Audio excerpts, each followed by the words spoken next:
Well, hello there, and welcome to Mr. Opera. And it's Tuesday night.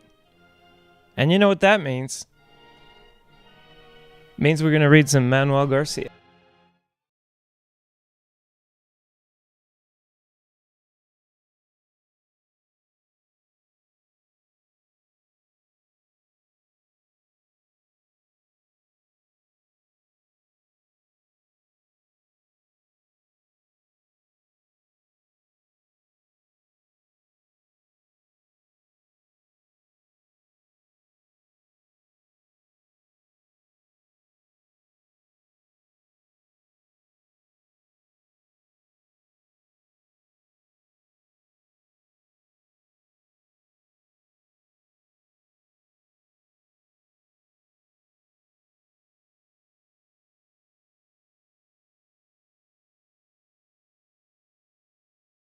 Oh, Christopher, I'm sorry.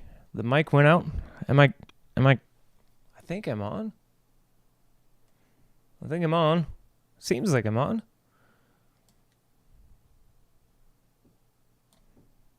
Oh, yep. So Oh, yeah, maybe I was just, yeah, I'm sorry, Christopher. I suppose I may have been stuttering. I don't know. Maybe I was like actually stuttering in real life, and I'm seeing if you're paying attention. But anyway, on the docket today, Manuel Garcia's hints on singing, which we've, I gotta say, I think we've gotten most of what we're gonna get out of this book, but we can see some interesting things still. And I'm also gonna be doing some viewer requests. We've got a cool video today, little series of videos actually, and I'm actually going to talk about some shenanigans in this video that we're going to be watching. And let me get rid of this text to title here. Let's get rid of this. So I made this cool little title at the beginning, about role models, because we're going to have Mario Monaco and Franco Corelli, and these guys are like two, I think, I don't want to use the word archetypes, but I think they're really good role models in the sense that, like, let's say, okay, so people are going to accuse me of wanting to make cookie cutter singers or something like that, right? But let's say that let's say that you like to make dresses and stuff. You might start with a pattern that's like printed on paper and stuff, and these kind of like standard shapes or whatever and stuff that you're going to work with. And there's nothing cookie cutter about that. It's just that that certain patterns have a way of functioning to the advantage of the person using them. But usually a pattern of position or motion. Let's see if I can bring up my new school singing thing here. So if we got a pattern of position and motion that a particular singer is using, there's probably a set of advantages, maybe a set of disadvantages, but definitely there's going to be a set of considerations that go with that pattern. And Franco Corelli and Mario Delmonico, I think, are two super interesting singers to compare, because in my opinion, they use essentially the same vocal modes and densities and stuff.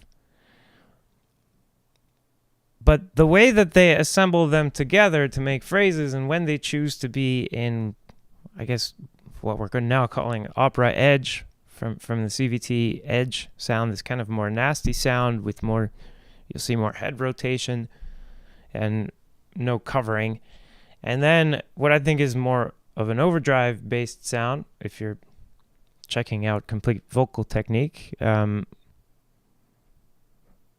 then you know what I'm talking about. And if you're not, then say something in the chat, and maybe we'll get you hooked up with some resources for learning about some of the terminology that I'm talking about. I've got one channel in mind that, in particular, where I could send you to watch some videos that will sum up what I mean when I say vocal modes, and what I mean when I say something like overdrive, and then when I kind of modify the word a bit and call it opera drive, or when I use the word edge, and when I modify that a bit and call it opera edge,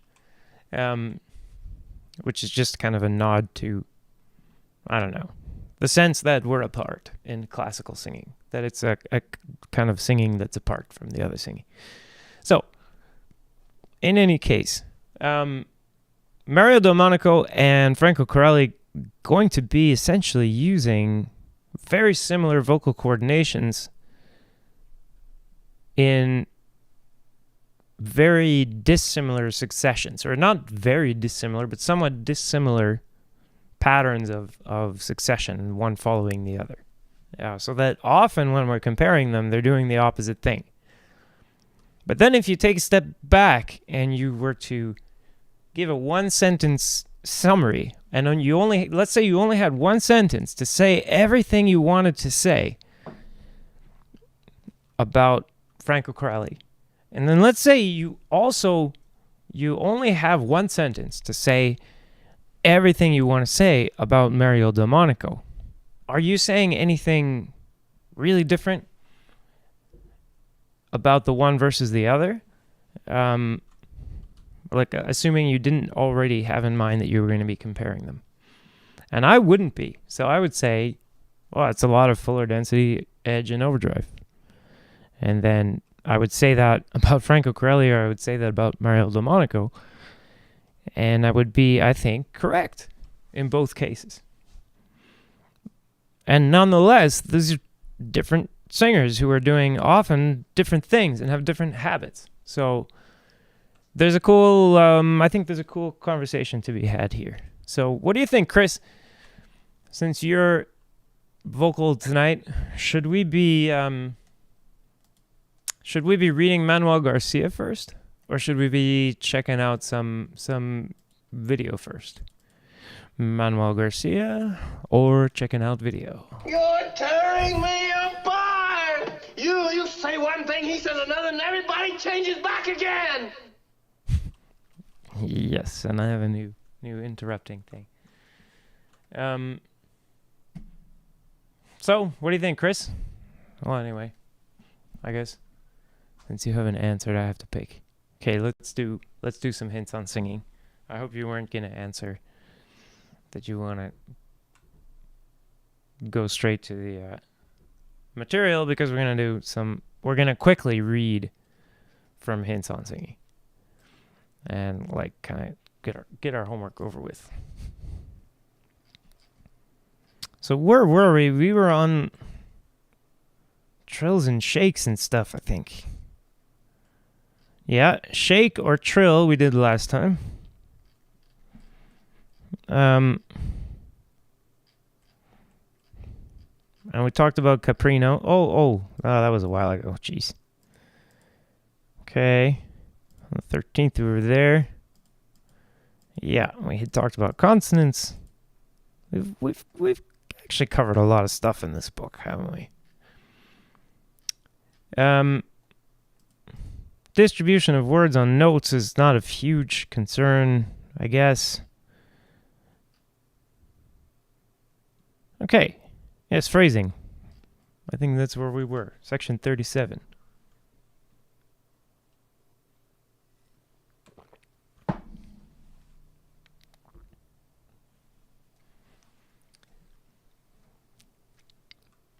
Manuel Garcia. Hints on singing. Section 37. Phrasing. Is all music subject to regularity of form? By no means. Music is both regular and irregular in its form. When submitted to the recurrence of symmetric accent, it is regular. In this case, the rhythmic instinct reigns supreme, as in verse. When free from regularity of accents, rhythm, and cadences, it is irregular, and, like prose, follows in its development meters of different length, obeying the impulses of inspiration. Could you name any examples? The following pieces: Caddi e ver, Resurrezione, Handel. Dignare, Te Deum, Handel. Tutta raccolta, Ezio, Handel, are fine specimens of musical prose. A yet more complete example of liberty in melodic prose is to be found in chants and recitative. These, while obeying the rules of prosody, are independent of all rhythmic regularity or symmetry. What is phrasing? It may be simply to carry out the musical punctuation, or it may be, taken in a wider sense, to give to each phrase its proper effect in the general conception of a piece.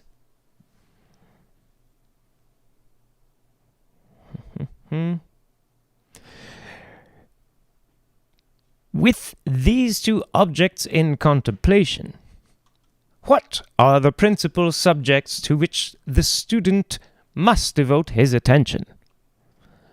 Prosody, rhythm, the formation of the phrase, the choice of breathing places, expression, and style.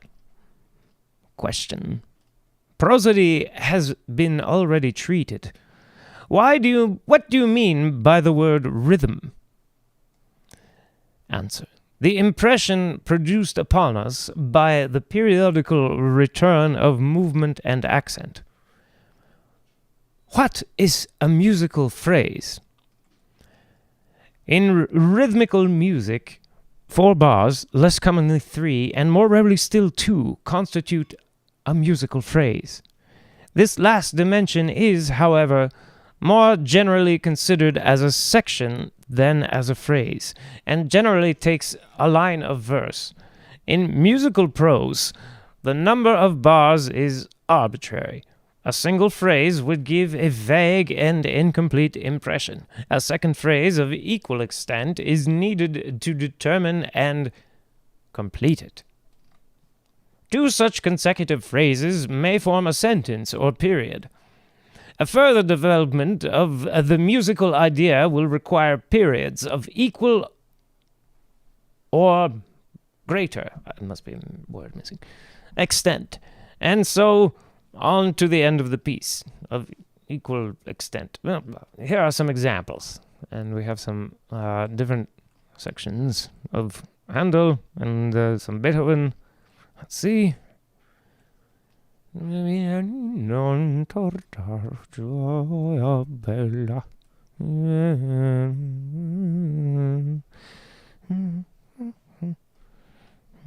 Okay, that's I like that part from Manager Figaro. And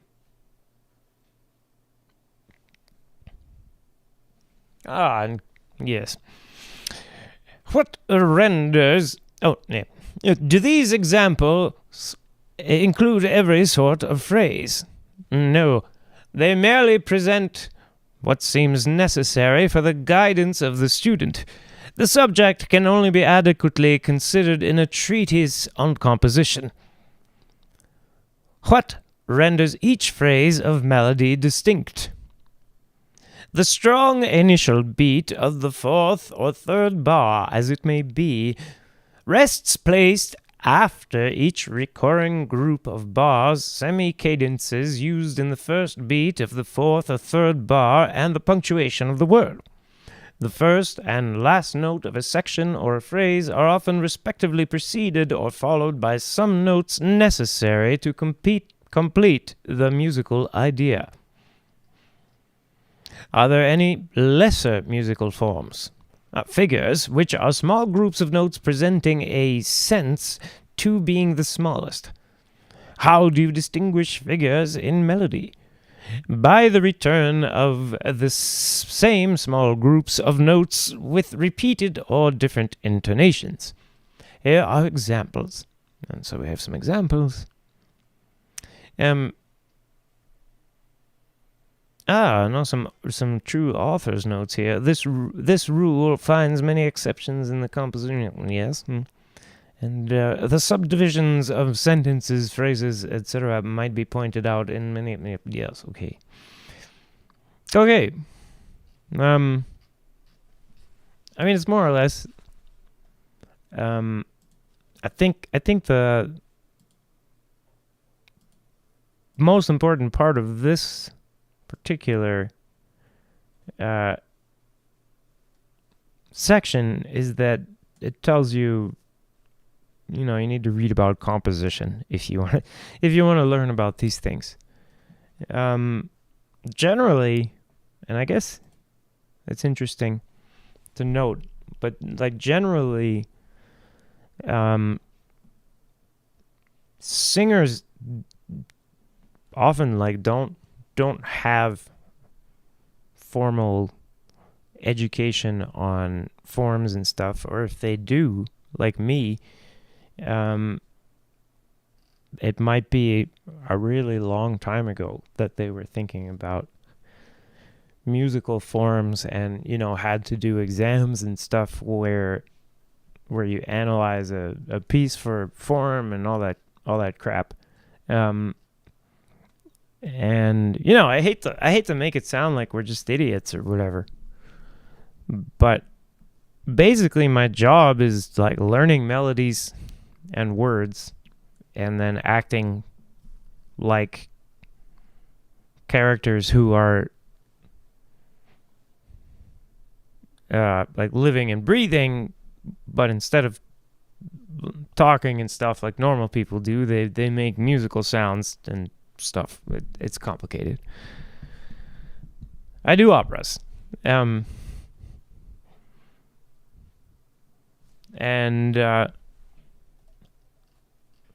it's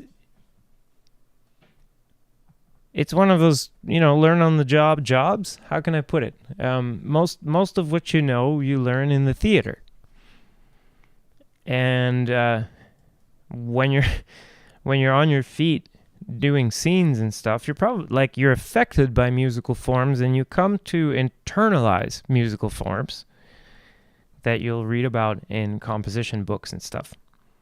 But that doesn't necessarily mean that you're conscious of them, that that they're a big deal to you, labeling them and stuff. Yeah, they just they affect your phrasing and stuff. But to you, it just kind of goes like this. Anyway, so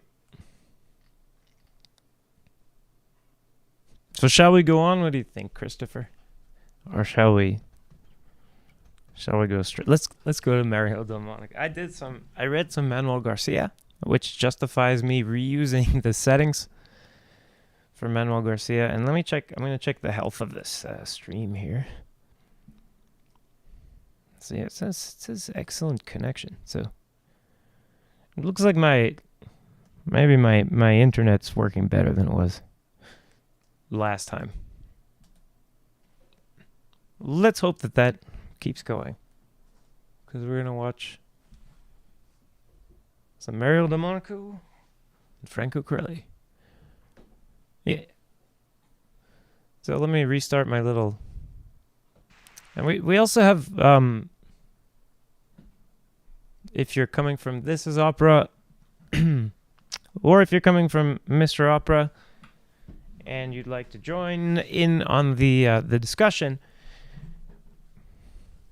The two things left on the docket tonight in the live stream, I guess, are more of these Mario Delmonico and Franco Corelli examples. But also, we can, if we want to, go back to this duet from Otello, because we've only watched one phrase of it. So and there's lots to talk about. So these are still these four examples of Già nella notte densa from Otello are still loaded into OBS here, and we can go back to them.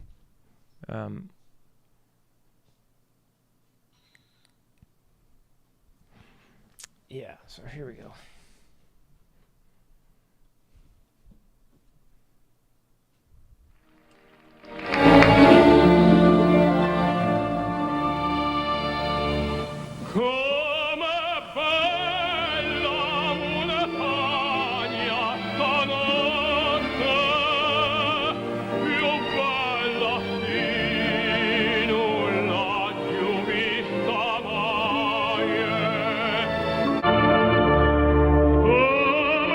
I gotta stop here,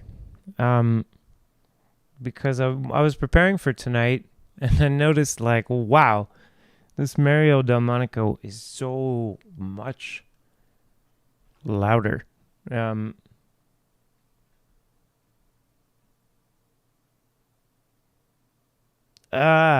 Okay, yes, okay, Christopher. what I'm gonna do actually is turn down the. Let's see. I'm gonna turn down the latency and see if that helps. And let's see.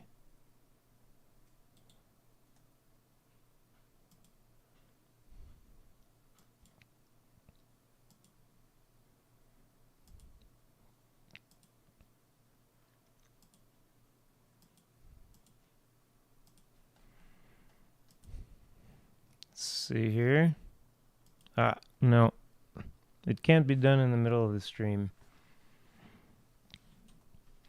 So, I'm going to try to turn this down from inside of OBS.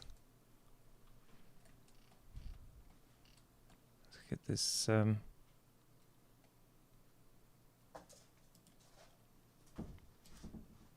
second here, guys.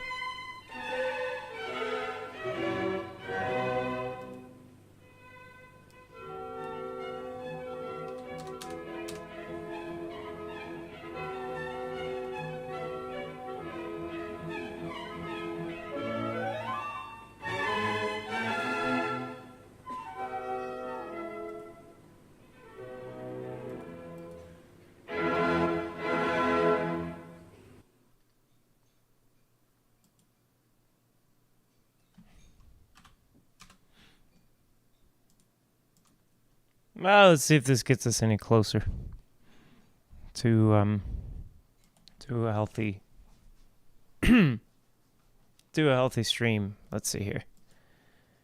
It looks healthy on the web page. So I'll try to get it going. I don't know if it's on my end or your end or what. So okay, back to this Mario DeMonico and Franco Corelli. The interesting thing about this is how much quieter the Franco Corelli is. And as I was preparing for this, I was gonna even it out, but I thought it would be more fun to have to like ride the fader on here. So that's what I'm gonna do. But I wanted to show you how sometimes, I don't know if this was intentional or not, but this was published elsewhere. And the Mario Delmonico example is turned really, really, really high. The volume's, and so someone might argue, well, he's just, he was louder or something, or one of these ways of singing is more powerful. So that's why I wanted to keep this intact. And maybe I should have just for one of these transitions, because now it's going to get annoying.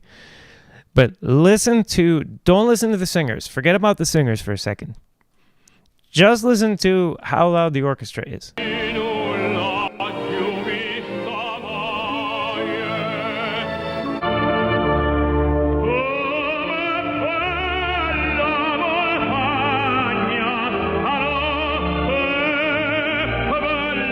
Okay, so I hope that made the point. Okay, there are some differences, but one giant difference on here is that one of these videos is really loud, and the other one is sort of loud. And that includes the orchestra. It's just everything. Like when you look at it on when you look at the file, you load it into like a video editor or something, or sound editor. Doesn't matter, whatever you want. You load it up and you look at it, and the waveform is just like on one, it's occupying the whole thing, and then on the other one, only like 2/3 of it is occupied. And the way that happens is that one is just turned down. So there's no signal on the rest of it. One is just turned down really far. Yeah. So I'll try to even that out for you.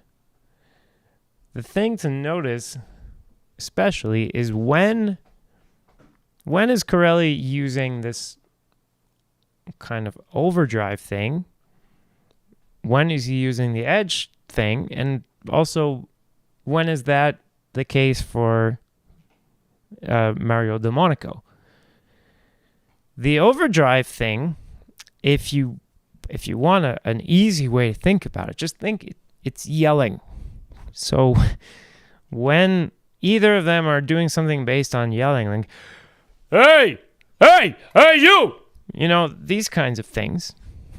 Okay, that's just yelling. There's no art in what I just did, right? But that doesn't mean it's a different vocal coordination, essentially, from using that to sing classical music. You have to refine it. Maybe you'll have to tune your vowel in certain pitch ranges, etc., etc. But still might be based on that. When you see the singer in this more kind of overdrive way of doing things, in this coordination that I'm calling opera drive, you won't see, or you won't tend to see, upwards head rotation, or a lot of upwards head rotation. Doesn't mean they can't like move their head or adjust their head up at some point. But you won't see something like, for instance, crazy articulation, in which the singer is, instead of simply moving the tongue up to the hard palate, like moving the whole hard palate away from and towards the tongue. My explanation for this is that they don't want to move the hyoid bone. And they also want to make these changes to the shape of the vocal tract, opening and closing the mouth like this. And it makes more sense to just rotate the whole head and then try to keep things still than to try to keep the head still and then muscle your way into a shape that you could have easily had that shape just by, you just rotated your head and now this opened. Okay, that was easy. And now your tongue is okay.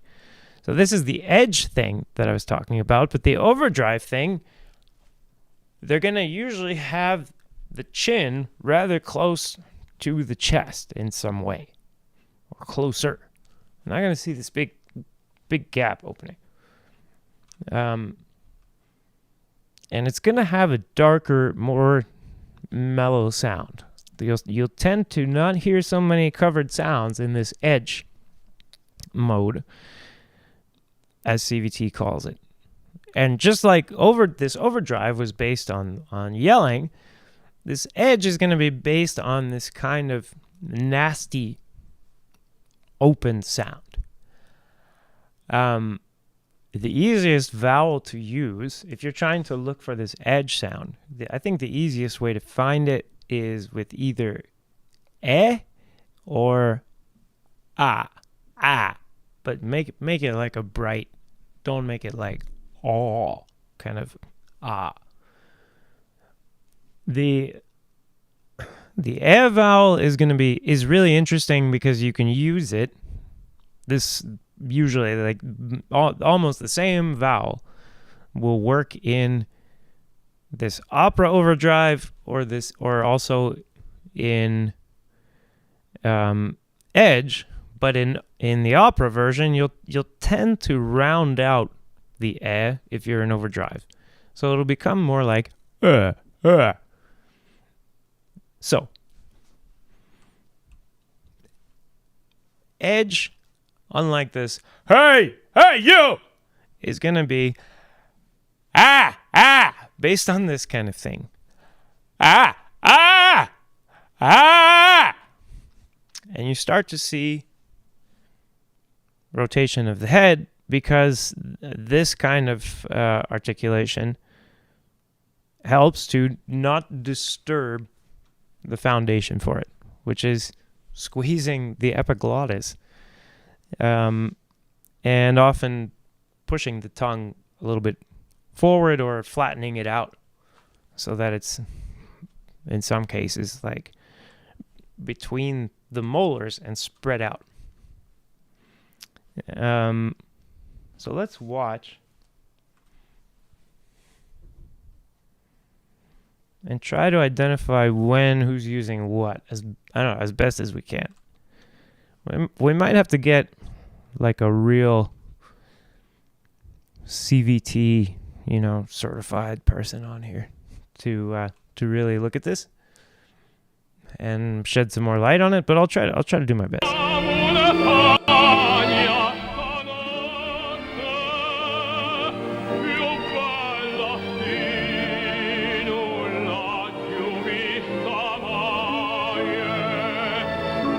This to me is the more rounded thing.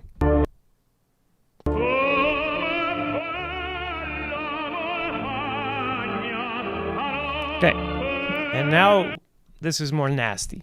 So I would say we had something kind of like a kind of lighter approach.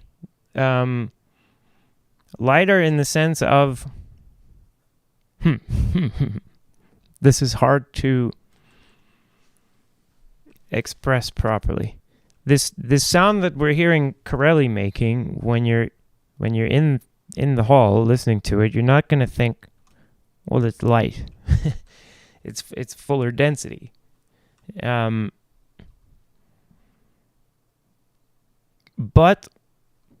it's got more cut as opposed to kind of push of overdrive. Now, Corelli here is more pushing than cutting, shall we say.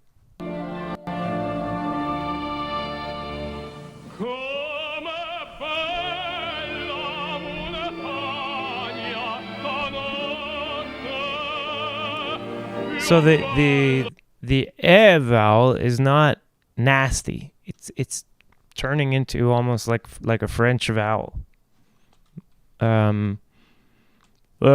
Like in English, you might call it a kind of a schwa. It's quite rounded, so it's not. I don't know. It's not really, but and if you're referring to the area of interest system from New School Singing, you want area of interest number 5 to be somewhat deeper or more expanded than area of interest number 2 for this.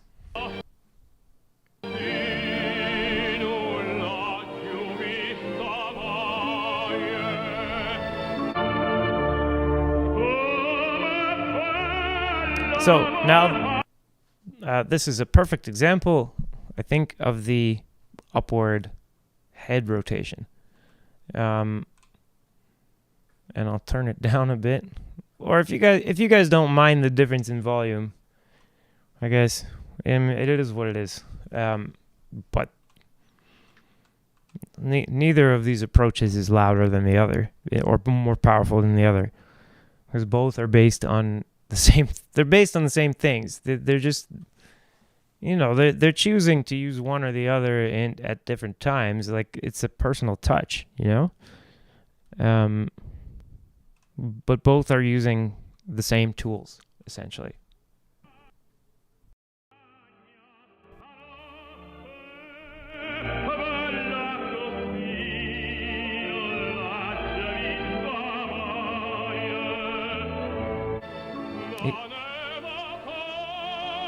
Now we have the upward head rotation. Let's turn this up a bit, and a brighter kind of slightly lighter, nastier sound.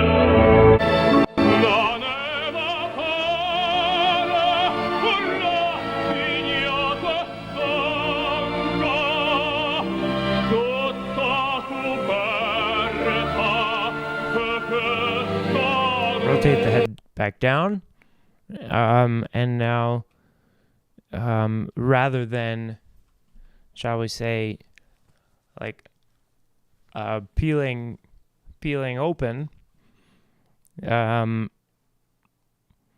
more rounding the edge, kind of maybe biting down a bit or lightly, and then pulling down what's behind it to really deepen the vocal tract.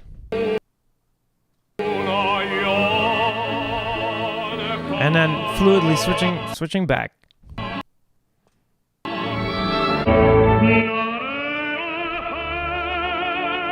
That was, I think, so this is starting, shall we say, as if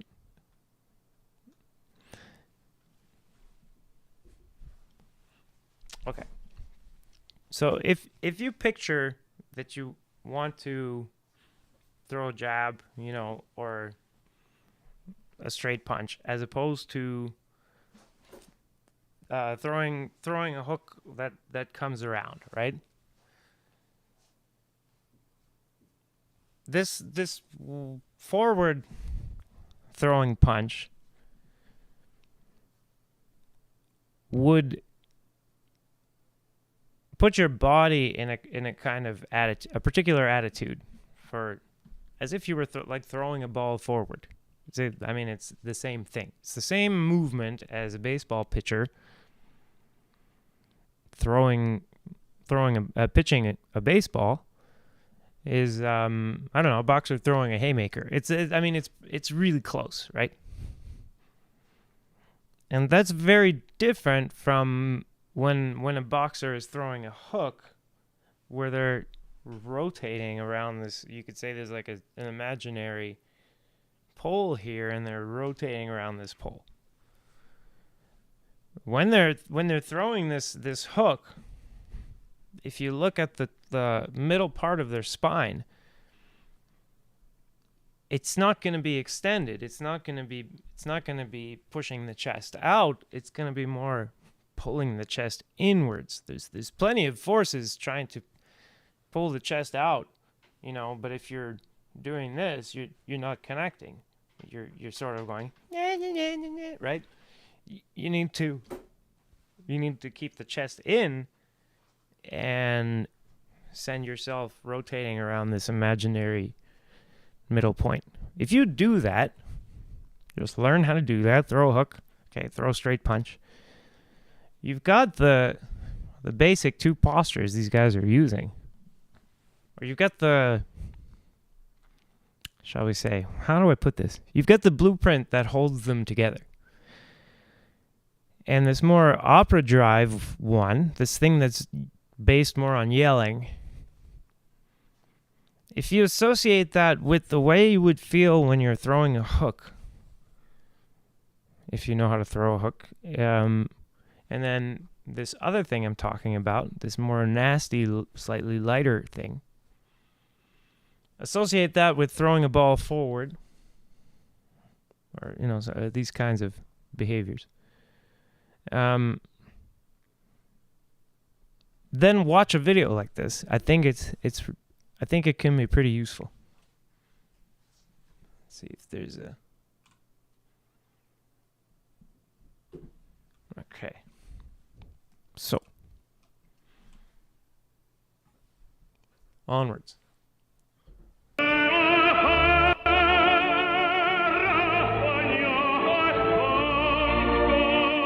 Now, there's a difference between rotating the head up. Let me see. If you're watching, there's a difference between rotating the head up and when you're keeping your chin close to your head, bringing the whole body angled, so it's angled this way, which would be more. It's about being expressive, so it's not singing to the floor, essentially.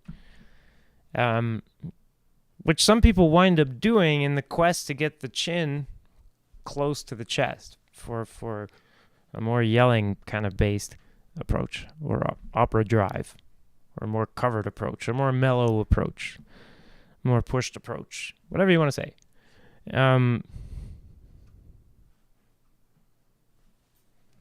Let's watch a bit more. But that's based on this throwing a hook posture, shall we say. Believe it or not. If you're not seeing the connection, let me know. If you are seeing the connection, let me know.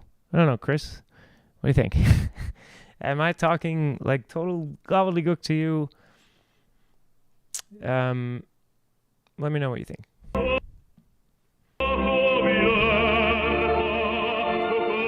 then what would you predict there? Please let it be the opera drive.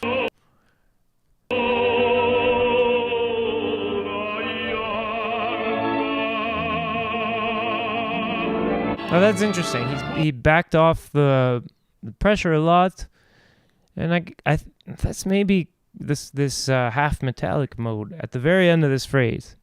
And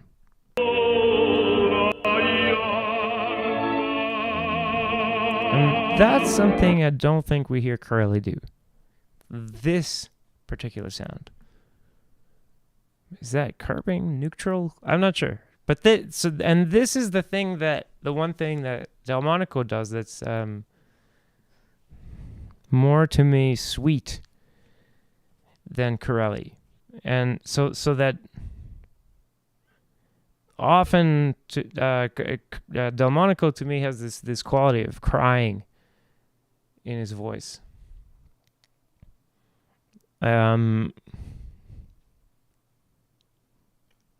And Corelli rarely has that.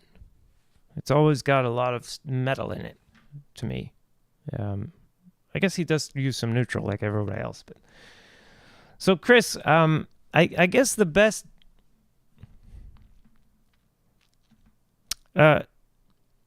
set up your body like you're in the middle of throwing a hook. Take a breath and make some sounds. is I guess.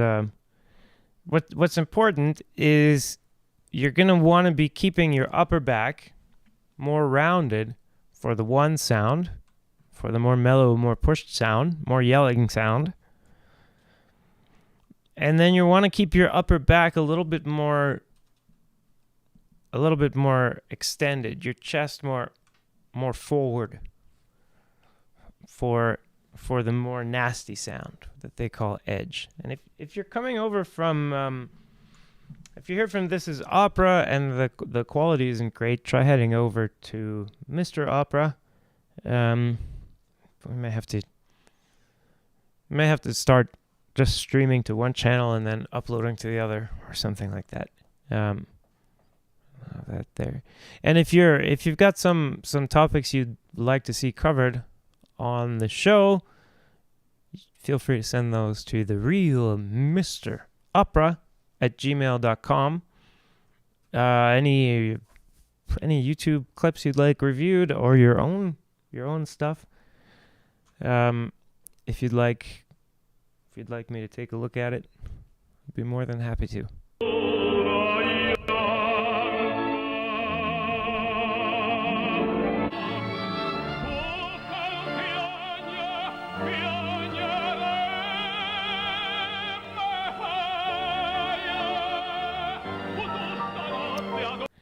In the middle is ambiguous to me what he's doing.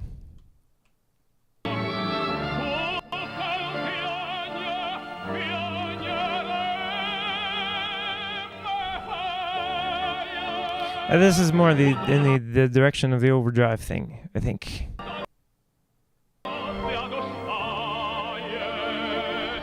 And I'm kind of basing that on the what I'm seeing more than what I'm hearing, because what I'm hearing, I'm a little bit confused.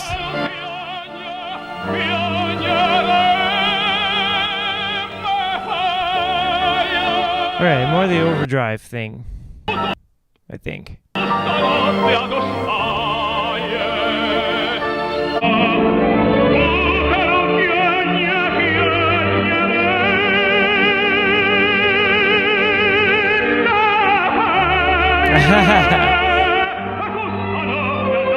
So, this explosion at the end, let's take a look at this.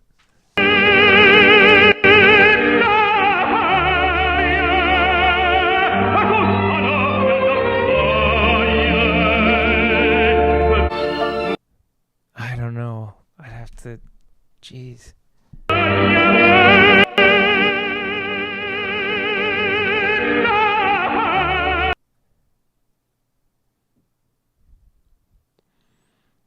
Yeah. Okay. So Christopher, yeah. So when you're, might as well talk about this now. And I think this is more in the what we're seeing here is more in the edge direction in this frame. When you have your back rounded, you may notice that it makes. Get a sip of water.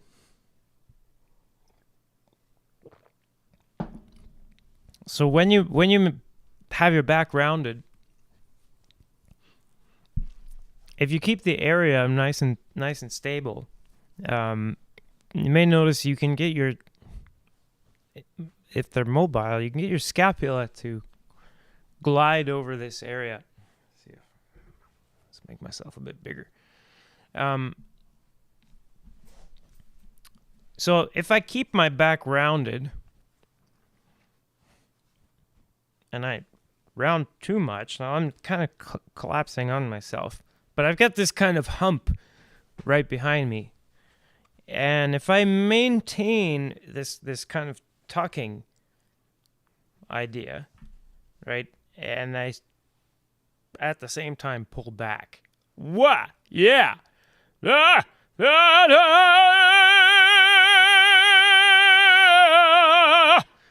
It's great. It's great. The fun part about this is your shoulders that you're using in this move are directly connected to your hyoid bone. I know it sounds weird. There's muscles that go from your shoulders. They pass through your neck muscle, which is not connected directly to your voice at all, and then connect to this little bone that's at the top of your larynx called the hyoid bone. And these muscles go from your back and connect to the front of your hyoid bone, not to the back. It's not like they go to the back of your hyoid bone. This thing's shaped like a horseshoe, right? And there's two perfect spots to latch onto in the back of the hyoid bone. And I'm glad now I don't have to pull it up, but whoops. Sorry. What have I done there? Oh, yeah. Let's see. Sorry, guys. Yeah.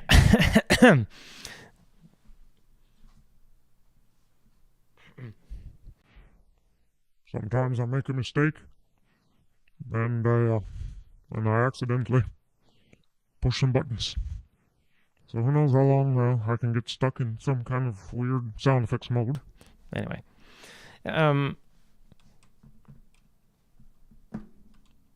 Yeah, these muscles connected to the hyoid bone are running to the front, not to the back. And that means that rounding your back and retracting your scapula can lead to some actually larynx lowering or larynx stabilization that's coming from your back, it's from your shoulders, because of where these muscles connect. These muscles are called, let me see. Oh, I think I can, they're called the omohyoideus muscles. And let's see if see how this thing works out. Omohyoideus muscles. And what is this?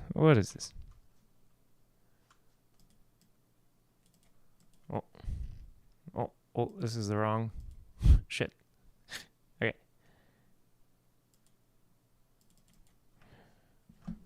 Omohyoideus muscles. Bringing that up there. Let's see. Take that away. Yeah. Get myself out of the way a little. Omohyoideus muscles. And these are making a connection from, let's say, let's look it up. I think it's the scapula. Omohyoideus. Let's go to KenHub. Musculus. Oh, what's this wiki script here? Okay. Omohyoid muscle. Let's see. Omohyoid muscles.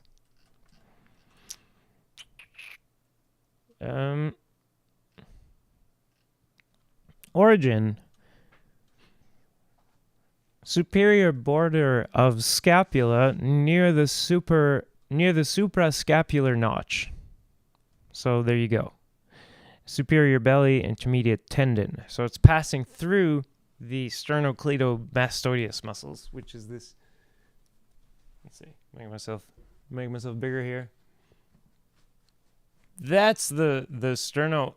Oh, I can show you. Okay. There's my sternocleidomastoideus muscle. There's my larynx, right? If you think behind there is my scapula, and passing through this guy, it turns into tendon. And whoop. No, whoop. Where's my there we go. Oh. That's what I was doing that side.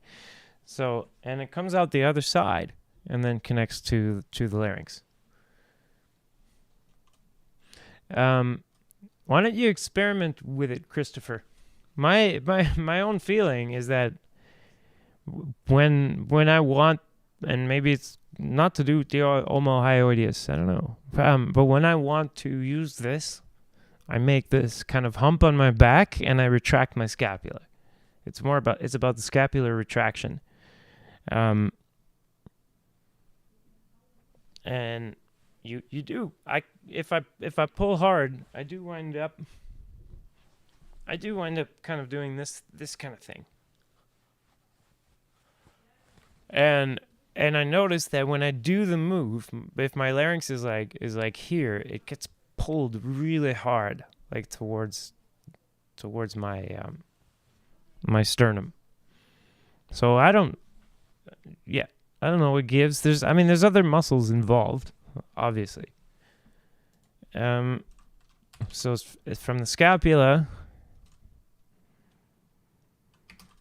and then how to make an arrow here. From the scapula to the hyoid, which is basically your larynx. I'll put that there. Yeah, that's what we got going on.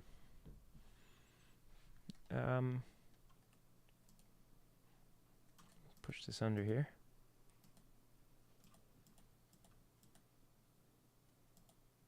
Yep. And then in the other setup, you're going to be extending the spine, and I guess that has another effect. Probably both pulling down. I'm not sure. I'm not sure if you're just moving the hyoid away from it. I do know that if you have an injury and this muscle has problems, you will have not just, it's not just singing problems, like you'll have instability in your speech and stuff.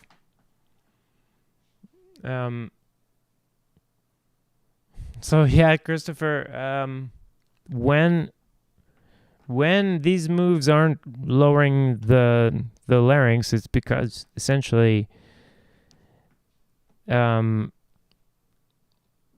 you're mimicking part of the move, but then the actual kinetic chain to the hyoid isn't there for some reason. Could be, I don't know. Sometimes it's the breath is really small, or the neck is not actually in a position where this is going to contribute to lowering the larynx all that much. I don't know. I don't have all the explanations. I know that my larynx dives like that when I'm doing this, and this seems like the explanation for why it's going down and why that seems to be related to these arm and rib, or these shoulder and rib movements. Shoulder and chest. Well, that's ribs. Shoulder and rib movements. Shoulder, rib, head movements.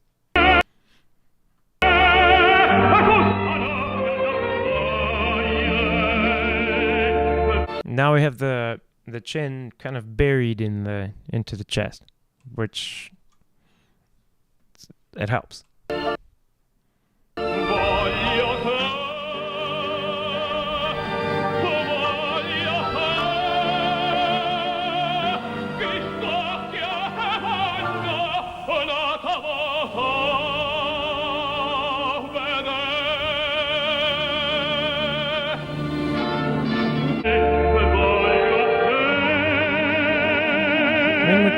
We get the idea, I think. I wanted to show the next one because, whoops, oh, what happened? I put them all into one. That's why. Put them all into one clip. So I wanted to get to this because we see in profile the crazy head rotation that can be involved. It's not that it's crazy, but the very distinct head rotation that can be involved. And check out how this isn't going to go, better not, or I'm going to look like I'm an idiot. So this won't go, I predict, with the mellow sound, or this yell-based sound, or this, what I call opera drive. This is going to go with the edge thing when we see his head moving like he's one of the Canadians from South Park. You know these. I hope you watch South Park. Pretty cool show, funny show.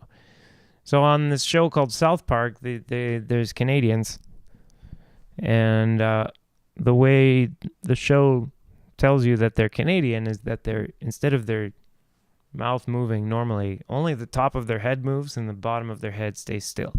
And that's how they open their mouth like Pac-Man or something.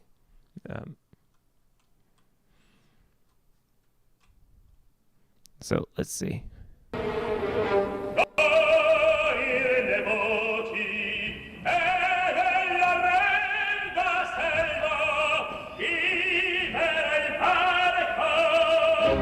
And then now we're in the range where it's a lot easier to see. So if he's using this vocal mode in a lower register, I don't know, it gets a bit more ambiguous watching it from the outside. I mean, I always know what it is I'm trying to do from the inside, right? But someone watching from the outside doesn't. But when you see this, watch his head.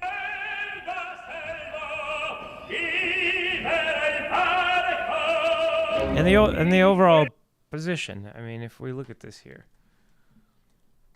Boop. I'll make a whiteboard. Bring this up over here.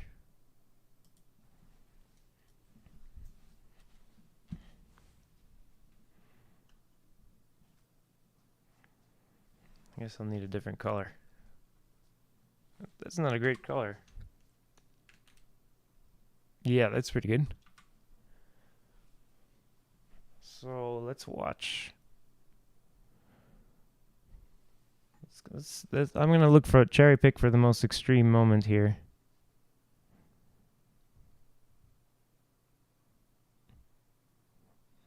Oh, I guess you don't. That was it, I guess. So if you look at this, kind of curve. That's what you're looking at. And that's going to be closing and opening like as fast as the consonants and vowels are. So it's really, really distinct. It's hard to miss.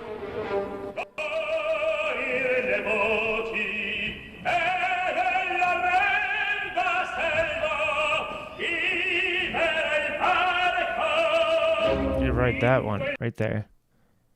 Wait. Right there.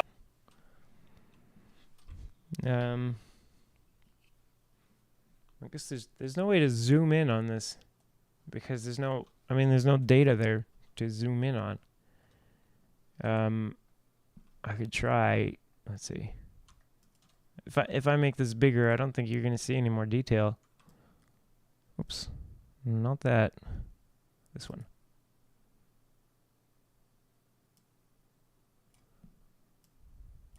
Yeah, this isn't helping things. And now it's going to be all messed up. Yeah, so unfortunately you can't see anything further when I zoom in. It's better to just leave it like this.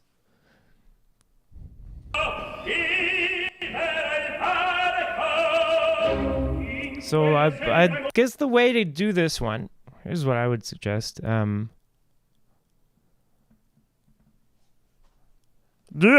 pull your tongue back like this. Put your tongue in your throat. Put your tongue in your throat.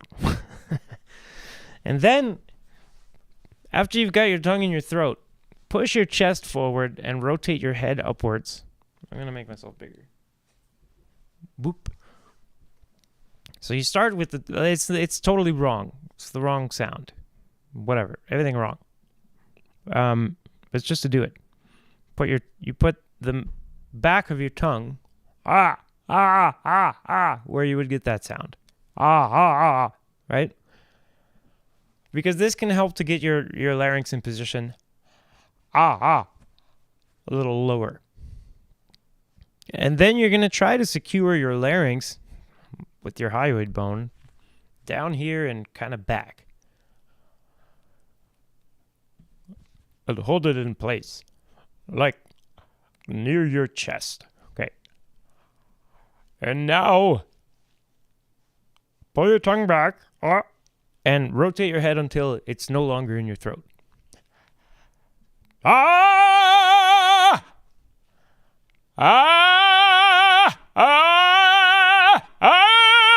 And you can play around with the, different shapes you can get, lifting the upper lip. Just make the craziest sounds you can think of.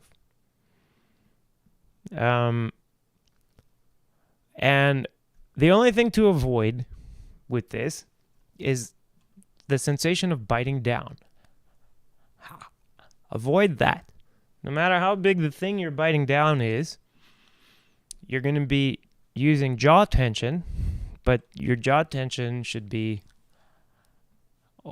opening in some way. And then you can help with your chest, whatever you want. And you can think of reaching forward with the back of your tongue when you want to make consonants.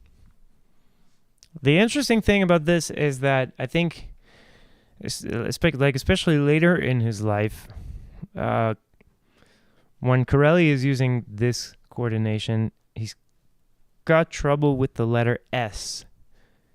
And but Corelli, Delmonico doesn't have this problem here.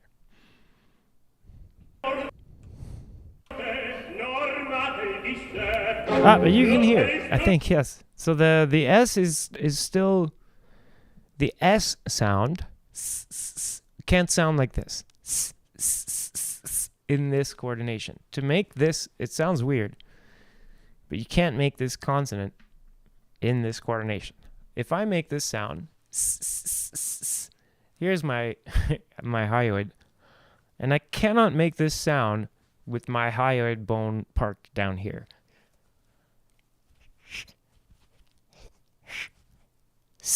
To make the sound, the hyoid slips up. I can keep my hyoid down here and make something that's kind of like close enough, a consonant substitution. I can make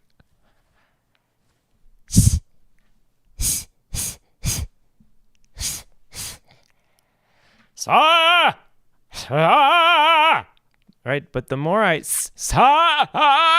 if I let myself make that particular consonant, not a vowel, the next vowel that comes out, I'll get caught.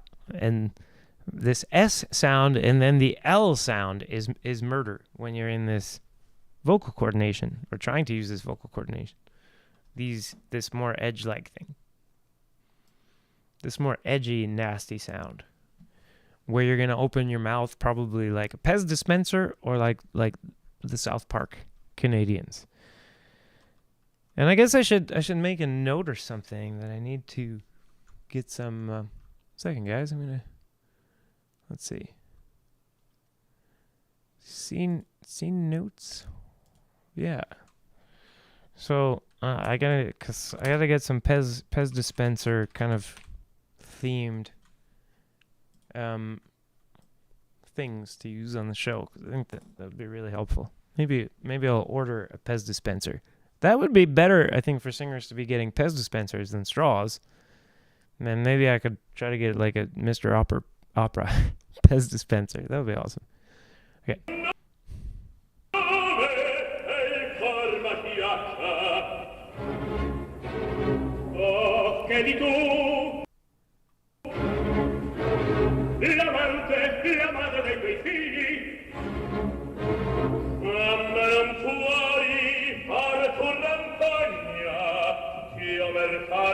You can hear a big difference in metal between the two voices. That's interesting. Let's hear that again. The other guy.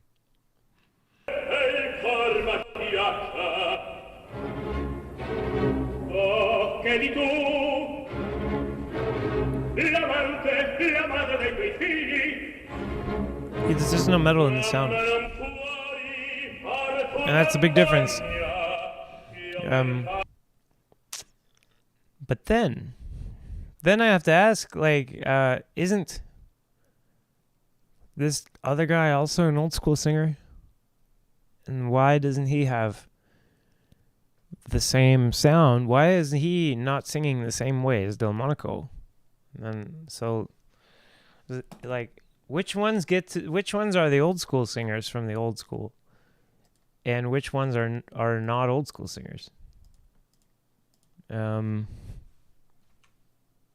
don't know. Dovrebbe un cantante servirsi della voce di petto? No.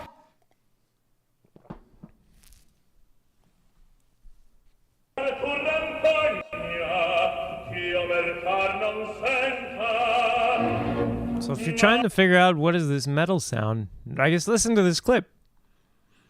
Because to my ear, I mean, this other character has very reduced metal or no metal.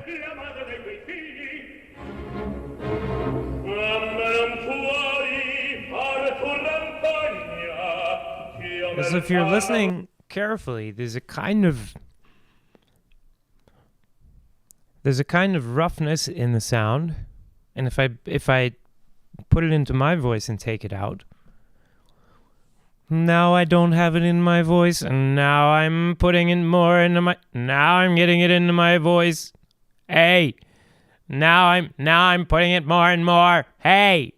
A lot of metal. Hey! Hey! Very smooth. When I use this neutral vocal mode, it's very smooth. And as I start to make it twangy and start to use a little more pressure, there's a kind of roughness that can show up. That's the metallic sound. And in this case, Mario Delmonico is using it in his singing voice, and the other guy isn't really. But both are old school singers. So they had both of these around then, obviously.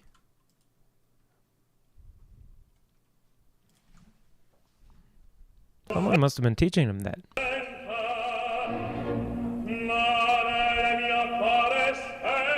No, and it's like it's contagious, so there's no metal in his sound there.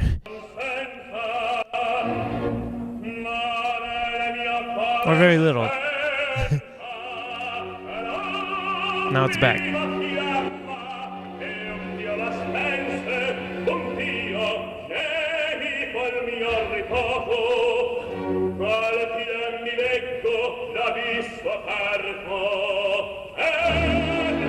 And that's a really good example right there. So watch the head. mi leggo l'abisso aperto e lui m'avverti io stesso. And then when he's singing low, he winds up having to Io stesso let's watch it again. aperto e lui m'avverti io stesso. So, and that's I believe is not I don't think something bit his toe on the stage there. I think he's moving his head like that for a functional reason. And without that head movement, without the abrupt head movement, you would have abrupt change in sound instead. But this, I don't know. These are the things to watch for, I think, when you're, if you're, we're reading Garcia, yes.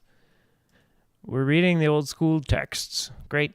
And then we're also watching the old school singers here, and I think this is the way to watch them.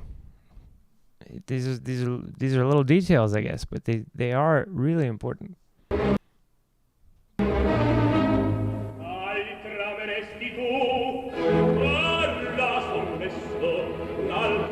Right, so there's the head, I guess, head raising and lowering is really active in this particular clip. I just did a performance last week. This show. Wait. Oh, no, that's not it. This show. No, that's not it. Yeah, this.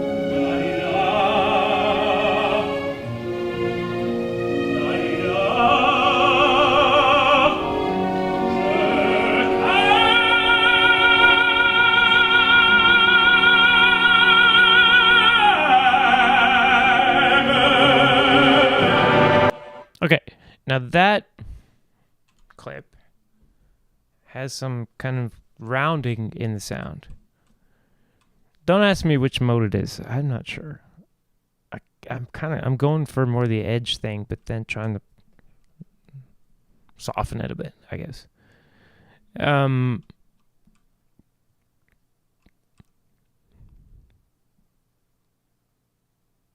But in the first act of this show, there's no, you can't be this soft. You can't be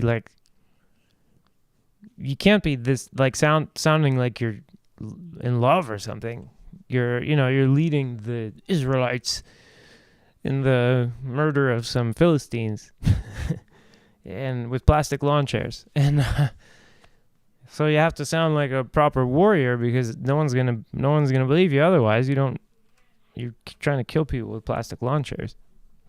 So in order for it to be not ridiculous, you have to you have to sound really heroic, right? So, but this whole first half, this whole first scene with the crowds and everything, you want to do this way. If you're, I don't know, if you're me. And then this is followed by a trio where you would want to do everything more in this kind of boxer approach. Both are boxer approach. In the approach of throwing hooks, the more yell-based approach, opera drive, because it's more mellow and actually sounds more loving. So Christopher, I think what it's like for Delilah there is just loud. But I tried to actually try not to sing right into the ear, but anyway, I like my acting. I like acting, so. I don't like the kind of acting or directing where people are essentially dolls. Whoops, that's not what I wanted to do.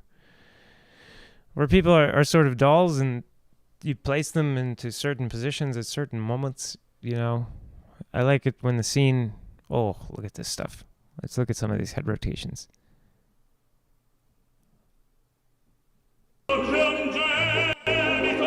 So, notice how nasty the sound is.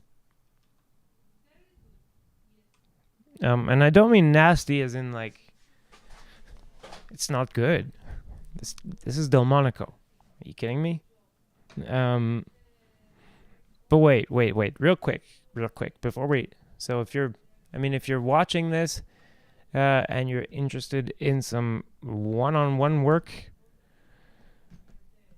Okay, my ad that I'm about to play is getting a little bit out of date, but I'm going to play it anyway.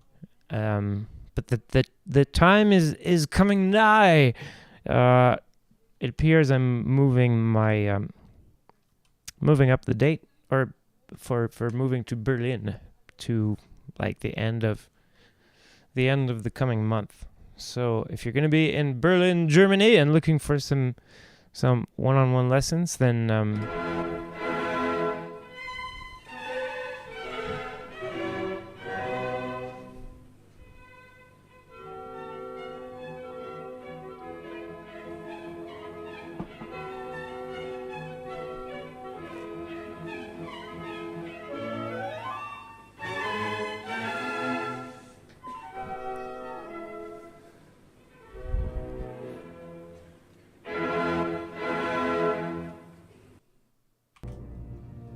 It's a fake. no, it's not. Okay.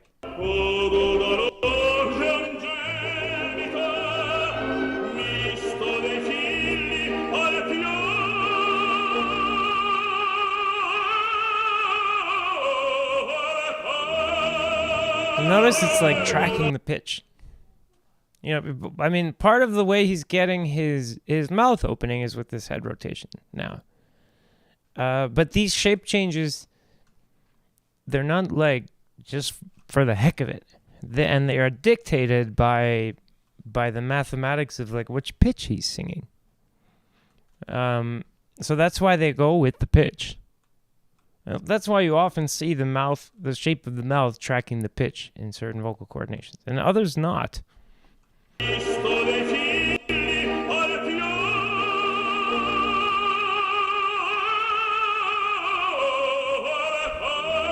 Right, so but to go up that one extra step, he needs to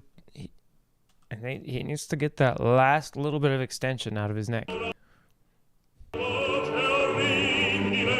And in this range, this pitch range, you're not going to see the same thing. So find me a frame where you see this position, or this position, and a low note. You don't see it. So hard to say that it's not functional.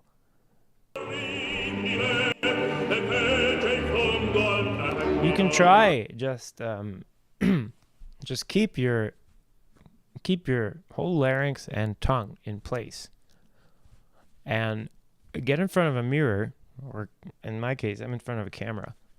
And look at what happens to your tongue if you just try to keep everything in place as much as possible, and then rotate your head.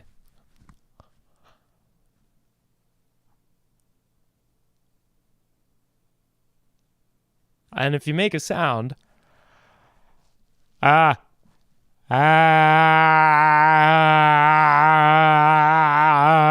going to change it. And that's without making any other adjustments. If you work hard to hold certain things in place while not working so hard to hold other things in place as you do this kind of movement, you can wind up pulling two things apart, shall we say, or pushing two things together. And those are the shape changes that actually,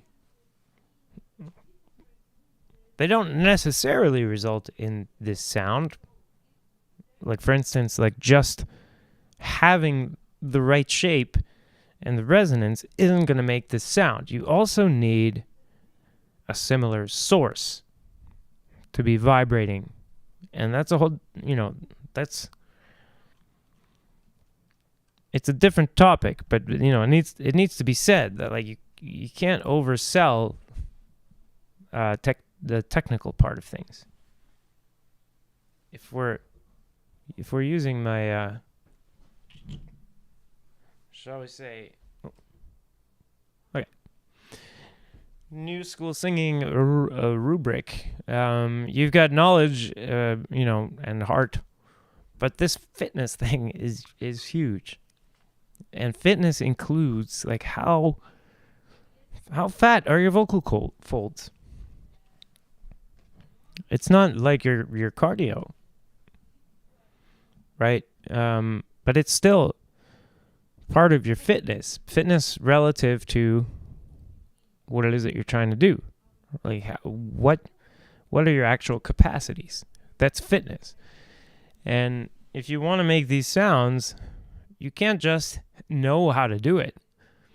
You also have to be able to do it. And that means for a lot of people, like actually just making the ligament stronger that's inside your vocal fold. It's made out of collagen and it takes time to grow. I think like 6 weeks is minimum for starting to get some kind of change. But I think that needs to be like pretty stiff if you're going to be able to do these coordinations. It's not like soprano singing. Take away our should do something like It's not like soprano singing. Make sure I get that turned off. No. Yep, no, it's not turned off. Yes, it's not like... Oh my god, how long has that been on? I hope it hasn't. Anyway.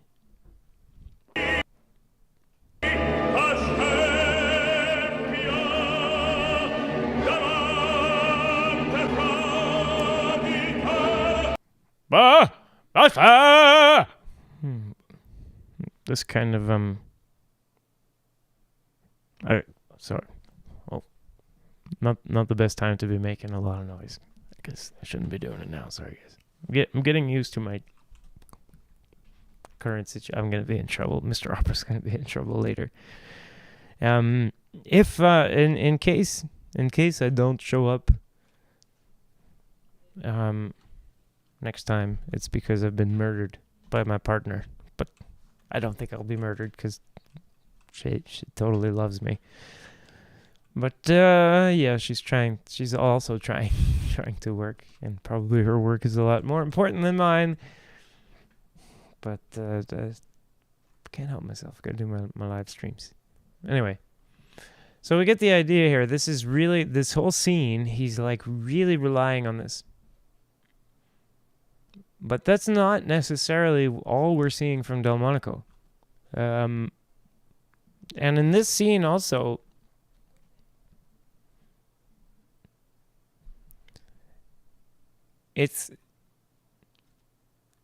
although it's got a really aggressive sound, this edge, it's not as, I don't know, it's somehow not as muscular as when he's using this more opera overdrive based this more yell based coordination with the spine more flexed and without a lot of this head rotation, because you're trying to keep the neck rather short. And you in this opera drive coordination will have a light or heavy form of biting. It might be that it's a kind of biting where like your lips are covering your teeth. But you might be doing also like like these kinds of old man who's really anguished and has no teeth faces that you see Corelli doing.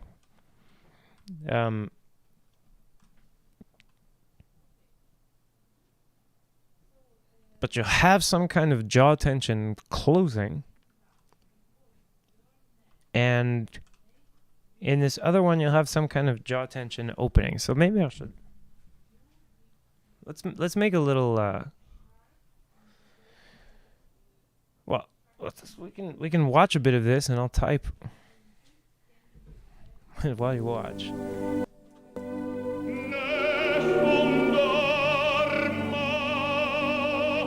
And I think more the edge thing there, but I could no, might be more the opera drive. What do you guys think? I guess more the opera drive, considering these mouth openings and the chin freedom, I guess. This is a good time to watch how quickly or how slowly the chin moves away from the skull. So what we had before was more the skull moving away from the chin, remember? And this is the chin moving away from the skull. But let's say if there's jaw tension, oops.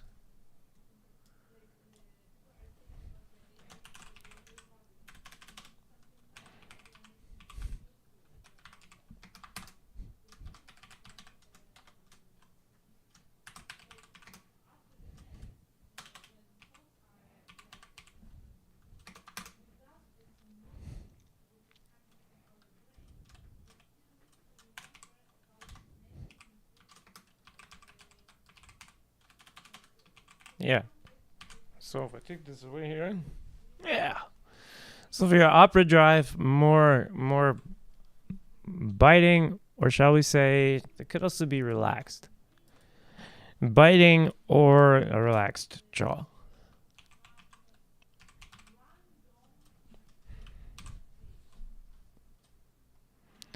And then for our opera edge,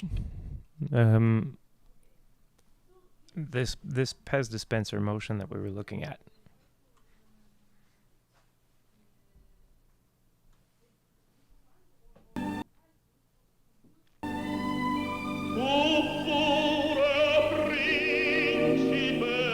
The oo valve is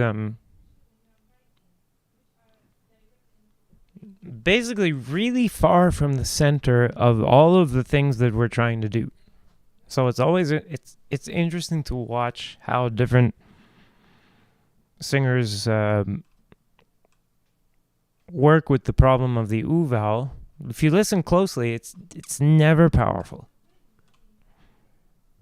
There's less and more powerful versions, but it's never really powerful. You don't have like, oh, let's give you a big high note on an oo.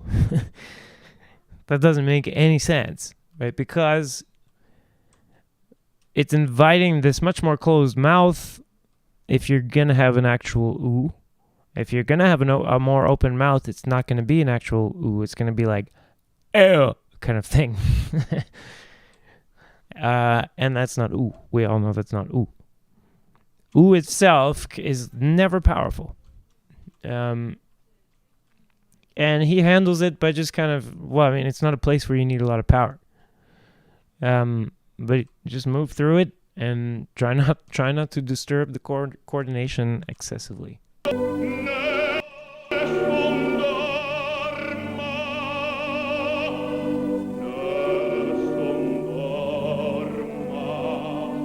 We had one so far, Nessun un.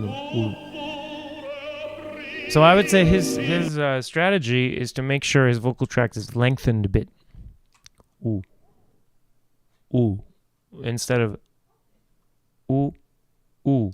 And just, it doesn't seem like much, right? But when you lengthen your vocal tract by a small amount, the air inside of it, you can think of it, the air inside of it becomes heavier. That's the wrong physics. It's nothing to do with weight of anything, but if you think about trying to push something heavy, it doesn't want to move. It's inert. It's got a lot of inertia. It's got inertance. Yeah. When you make your vocal tract longer in some way, it will take that on, that quality a little bit. If you think about those straw exercises, it's part of what they do is they make your vocal tract really long.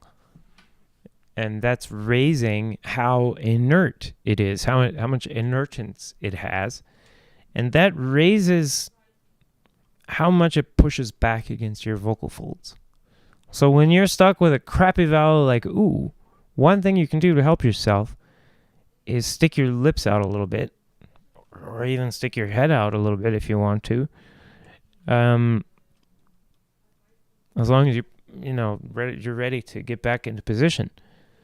That's going to give you a little bit more to push into, so that you don't have to lighten the vocal folds so much, right? And then you're not going to get caught with stretched out vocal folds on the next pitch, on the next vowel.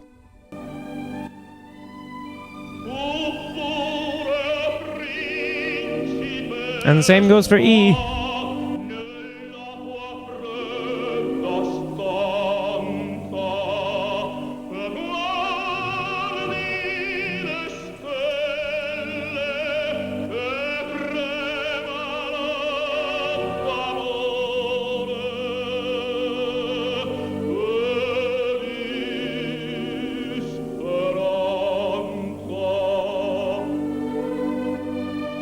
Now this is very, shall we say, tongue retracted? I don't know. Some of the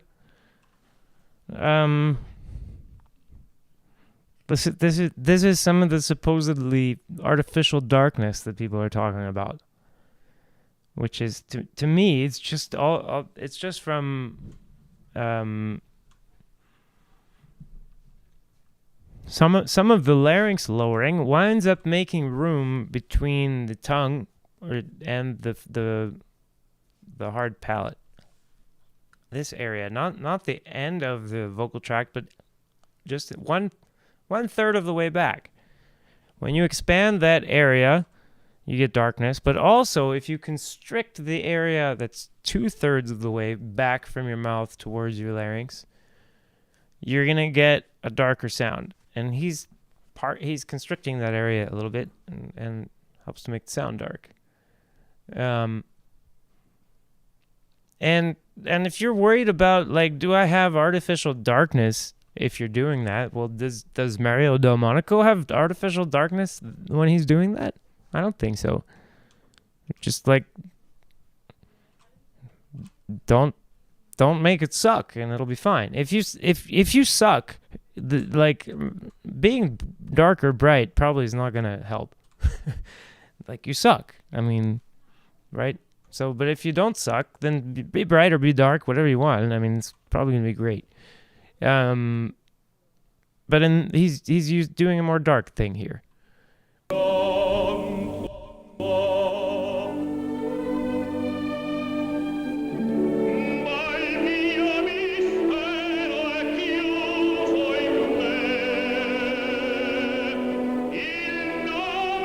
That's a lot of metal.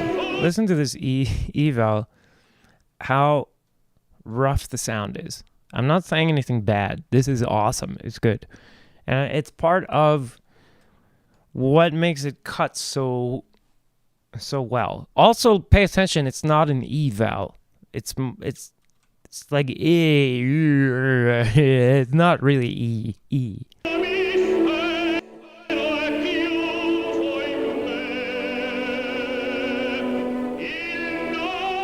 Ah, that's awesome. And he kind of slides up, but you can hear how the vocal folds themselves are not vibrating in the way that a soprano's vocal folds vibrate, or that, you know, they're not vibrating like they're not. It's not. Dovrebbe un cantante servirsi della voce di petto? No. Right? They're vibrating like her vocal folds, not like his vocal folds. Dovrebbe un cantante servirsi della voce di petto? No. Except like times 10. Times 10 of that quality is in there.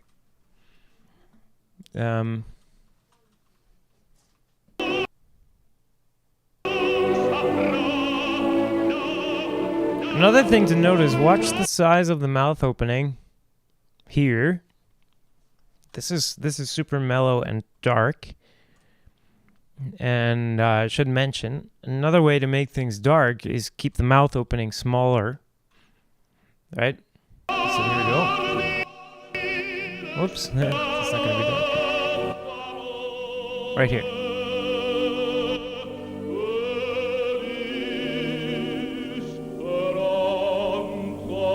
Now watch the mouth opening change.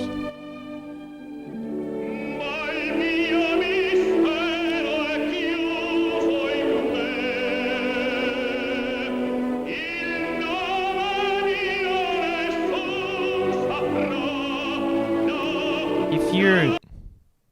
Look at the maximum, look at the minimum, that's fine. But if you're just kind of like averaging out the mouth shape, you go, as you change registers and as you change volumes, you change this mouth shape from medium small to large. Right, but here, how does this sound, you think, compare to our last example? Our last example, we had this head rotation where he's opening his mouth not by moving his chin away from his skull, right? But by moving his skull away from his chin, and the sound was different. It was less mellow. It was more nasty and was lighter. This is thicker and heavier, but I would say this is less powerful. It's more mellow, but it's less powerful. But at the same time, it doesn't strike you as less powerful, because it's like you can feel what's behind it is like a, I don't know, like a tiger. It's like there's a roar behind the mellowness or something.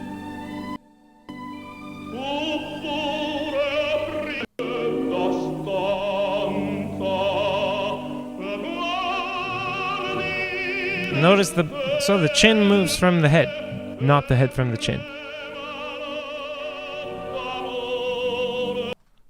I'm gonna make a note of this. So the opera overdrive, chin moves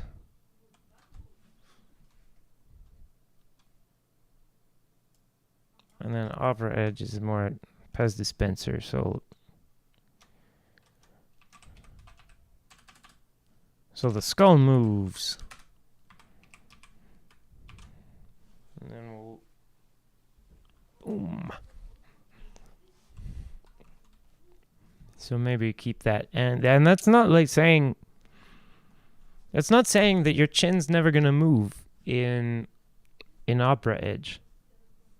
Like if you're moving from one set of vowels to another, like something more E to something more E, okay, you're gonna move. You might move your chin. So you're going for two very different shapes. But let's say you had two of the same vowel and then a consonant in between. That's especially a circumstance. Say you have an E vowel or an A vowel or an O vowel or whatever it is that you want.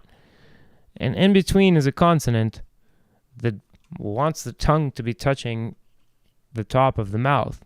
That's when you're going to start to see these difference between the two, where one has more movement of the skull and one has more movement of the chin. And this one with the more movement of the skull is going to have a nastier sound and tend to have a more extended spine and a chest that's going to ride higher and more forward.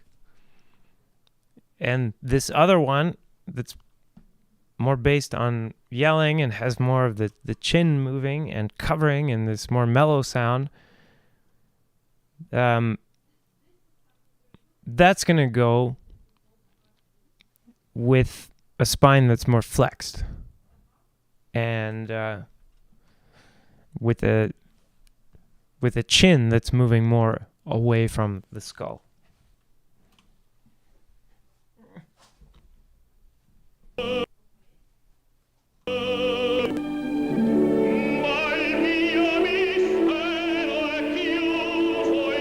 A lot of these vowels, it's really ambiguous. It's hard to tell.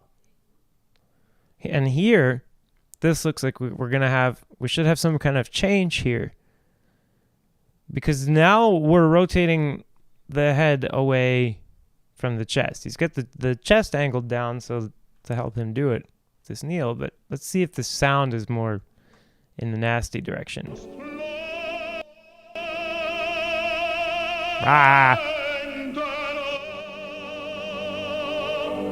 It's still retracting the tongue to darken it, but we're already getting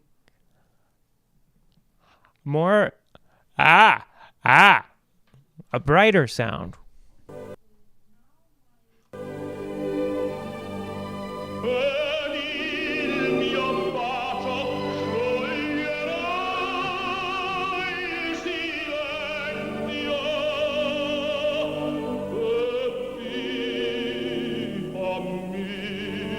Yeah, this is great.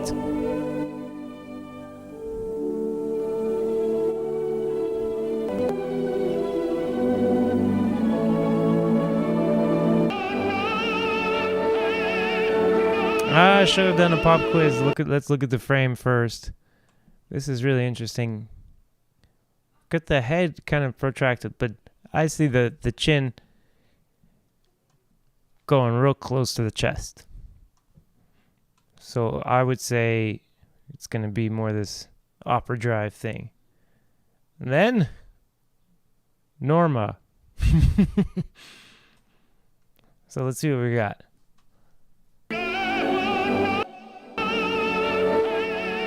Yeah. So and instead of this nasty thing, I think it's more direction. And then let's see what happens there with that opening up of the chest.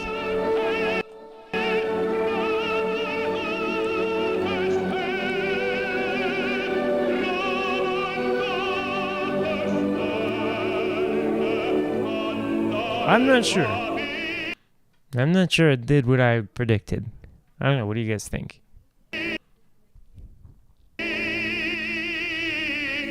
Now is this an E vowel? That's interesting. Is this an E vowel? Or is that an I vowel?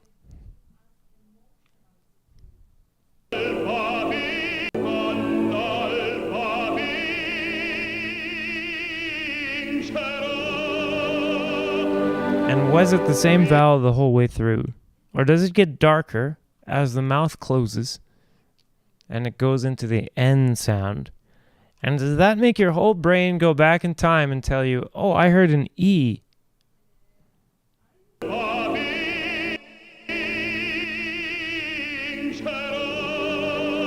As the pitch goes down, the mouth closes, it gets darker.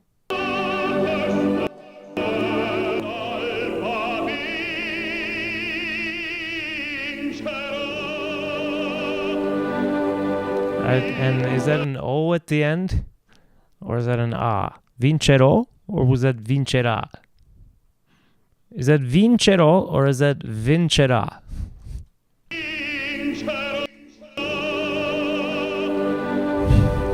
One more time.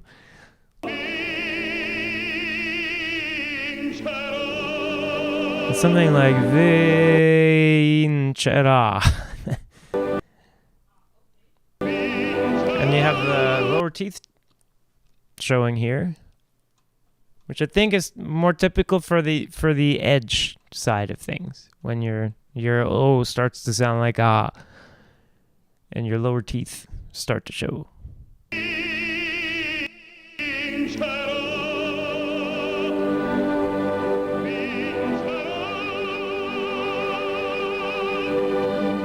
But I could be wrong.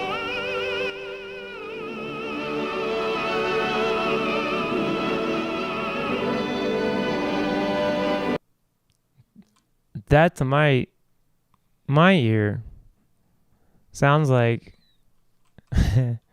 he hit the note and almost fell off of the note and then got off of there quick as he could and emphasized the next note.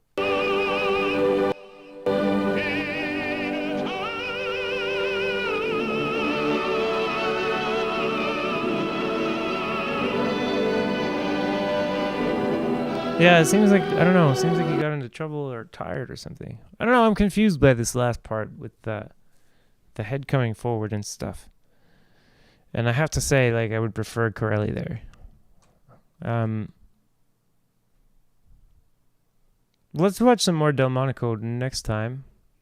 I'm getting a little bit hangry. I'm getting a little bit hungry. And then I guess tomorrow, back to Otello. Back to 4 versions of Otello, the Otello duet. We've got Kaufman and I don't know who it was. I don't know if they put it on there. I'll have to. Did they put the names of people? Anyway. Yeah, Kaufman and her. We've got Domingo and someone. And kind of reminds me of Joan Sutherland. We've got Alanya and someone. Netrebko? Something? No, Alexandra Koruzak or something. And then Corelli and Tibaldi. So let's watch some more of that tomorrow. We got through one whole phrase last time. I think we can do better than one whole phrase next time. Yeah, so see you next time on Mr. Opera. The tongue affects your singing a lot. Suddenly everybody is talking about the tongue. Where exactly should you place your tongue when you're singing? I always say that your tongue should be placed in a very natural position. And is there an ideal tongue position that if you were to use it, you'll become a better singer? If the color of your voice is attached to the position of your tongue, so if you manipulate your color with the tongue, you are creating a fake color. It's a fake. A dark that doesn't really exist. I created it, and it's real. You are creating a fake color. It's a fake. Actually, if you saw that my tongue is not in a tense state, it's actually in a very relaxed state. In fact, it's pulling even farther away. Larynx and pharynx open. Gola aperta. Words of Giacomo Lauri Volpi. Open throat technique. Arturo Melocchi used to say, tenga la lingua avanti. Keep your tongue forwards. Okay? You can hear it here. Tenga la lingua avanti.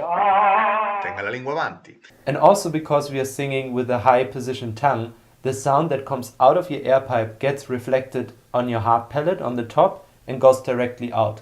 It should be natural. I always say that your tongue should be placed in a very natural position. The important thing is to keep your larynx and pharynx open. If your tongue is in a low position, the tongue itself will partly be in your throat, in the back of your throat. I use my tongue so that I can maintain good open throat technique. Tongue rocks straight back. Here's where the tongue does not go up, but the tongue retracts back.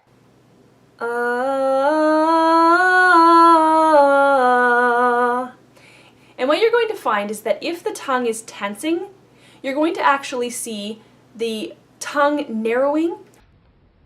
I always say that your tongue should be placed in a very natural position. You're tearing me apart! What? You say one thing, he says another, and everybody changes back again!